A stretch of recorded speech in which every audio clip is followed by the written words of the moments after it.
کہ میرا اور آپ کا دل ایسا ہو جائے کہ ہم گھر بھی ہوں تو کبھی اللہ کی یاد آئے، کبھی اس کے حبیب کی یاد آئے، کبھی مدینے کی یاد آئے۔ مزہ تو یہ ہے نا کہ دل میں یاد بسی ہوئی ہو، رہیں ان کے جلوے بسیں ان کے جلوے، رہیں ان کے جلوے بسیں ان کے جلوے، میرا دل بنے یادگار مدینے۔ خوش نصیب ہیں وہ لوگ جن کا دل مسجد میں لگتا ہے۔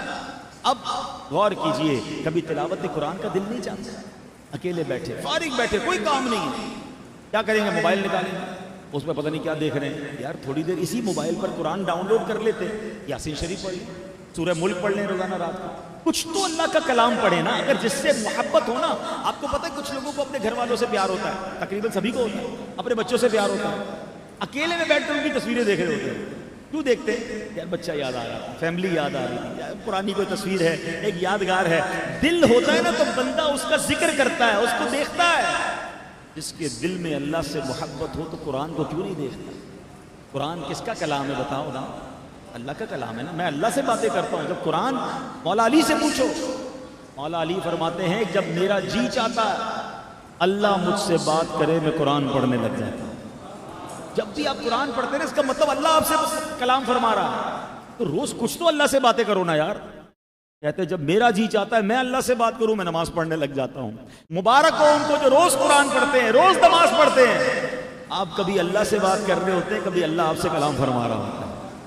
اللہ کرے کہ ایسی محبت ہے۔ کبھی تو ایسا ہو کہ رات کو اکیلے میں ہوں، آرام کا ٹائم ہے مگر نیند نہیں آ رہی، کیوں نہیں آ رہی؟ مدینہ یاد آ رہا ہے، کوئی نعت شریف لگا کے آنکھوں سے آنسو ہیں، کسی کو پتہ بھی نہیں، میں اکیلا رو رہا ہوں، کس کی یاد میں؟ حضور کی یاد میں کہ حضور میں بھی تو آپ کو امتی ہوں، کبھی تو دیدار کروا دیں۔ صحابہ کا تو جب جی چاہتا تھا آپ کا دیدار کر لیتے تھے، حضور اس امتی پر بھی تو کرم فرمائیں۔ یقین کریں دل کی آنکھیں، اور جب انسان اشک کی الفاظ بات کرتا ہے نا، ہاں کبھی جو ہے نا گفتگو آنسو سے بھی کرنا سیکھیں۔ کچھ باتیں زبان سے ہوتی ہیں اور کچھ باتیں آنسو سے ہوتی ہیں۔ آپ کو پتہ ہے آنسو بھی نعت سناتے ہیں، الفاظ سے نعت پڑھنا اور ہے اور آنسوؤں سے نعت پڑھنا اور ہے۔ وہ شاعر لکھتے ہیں نا، آج اشک میرے نعت سنائے تو عجب کیا، اور سن کر وہ مجھے پاس بلائے تو عجب کیا۔ اکیلے آنسوؤں کی باتیں ہو رہی ہیں، دل ہی دل میں نبی پاک سے باتیں ہو رہی ہیں، ان کو یاد کیا جائے۔ یہ صحابہ کا واقعہ ہمیں درس دے رہا ہے نا، گھر میں تھے کوئی بیان نہیں۔ آج تو آپ اجتماع میں آئے ہو نا، کسی نے بلایا ہوگا، دعوت دیکھی ہوگی، چلو یار بیان سنیں، اچھی بات ہے۔ اگر کبھی ایسا بھی ہو کہ کوئی اجتماع نہیں، کوئی بیان نہیں، اکیلے کدھر جا رہے ہو؟ اللہ کے گھر میں جا رہے ہو، اللہ سے باتیں کروں گا، اکیلے کونے میں بیٹھ کر نفل پڑھ رہے ہیں، دعائیں کر رہے ہیں، قرآن پڑھ رہے ہیں، اللہ سے باتیں کر رہے ہیں، دنیا والوں سے رابطہ ختم۔ کبھی اکیلے میں نعتیں پڑھ رہے ہیں، درود پڑھ رہے ہیں، نبی پاک کو یاد کر رہے ہیں۔ یہ صحابہ کرام کی فیلنگ تھی نا کہ حضور گھر میں تھے مگر آپ کی محبت ہمیں کھینچ لائی۔ اللہ مجھے بھی ایسی محبت نصیب فرمائے، آپ کو بھی نصیب فرمائے۔ شاعر لکھتے ہیں نا، دل میں ہو یاد تیری گوشے تنہائی ہو، پھر تو خلوت میں عجب انجمن آرائی ہو، آستانے پہ تیرے سر ہو اجل آئی ہو، اور اے جانے جہاں تو بھی تماشا کی ہو، بند جب خواب اجل سے ہو حسن کی آنکھیں، اس کی جلووں میں اس کی نظروں میں تیرا جلوہ زیبائی ہو۔ اللہ مولانا حسن رضا خان صاحب کے اس کلام کی برکت سے ہمیں اکیلے میں خلوتوں میں بھی نبی پاک کی یاد نصیب فرمائے۔ دوستوں، آپ نے خلافت کی ترتیب پر بہت ہی قیمتی گفتگو اور باتیں سماعت کی۔ اسے لائک کریں، کمنٹ کریں اور جہاں تک ہو سکے صدقہ جاریہ کی نیت سے شیئر کریں۔ دوستوں، یہ ہم اہل سنت والجماعت کا عقیدہ ہے کہ، اور یہ قرآن اور سنت کے مطابق ہے عقیدہ، ٹھیک ہے نا، کہ خلافت کی ترتیب اور فضیلت کی ترتیب ایک ہی ہے۔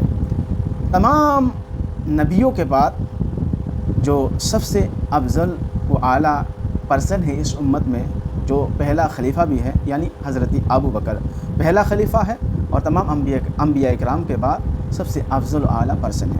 اس کے بعد دوسرا خلیفہ حضرت عمر، اور ابو بکر کے بعد فضیلت والا شخصیت ہے، تیسرا خلیفہ حضرت عثمان اور فضیلت میں بھی تیسرا نمبر ہے، اور چوتھا خلیفہ مولا علی اور فضیلت میں بھی چوتھا نمبر پر ہے۔ سو اس عقیدہ کو جانیں، اپنے دل و دماغ میں فٹ کریں، ٹھیک ہے نا؟ گمراہیوں سے بچیں، اللہ سے دعا کریں اللہ تعالیٰ ہمیں گمراہی سے بچائے رکھے، فتنے سے بچائے رکھے، ٹھیک ہے نا؟ سو اسے شیئر کریں، ملتے ہیں کسی اور ویڈیو میں، تب تک اپنا خیال رکھیں، خدا حافظ، السلام علیکم ورحمۃ اللہ۔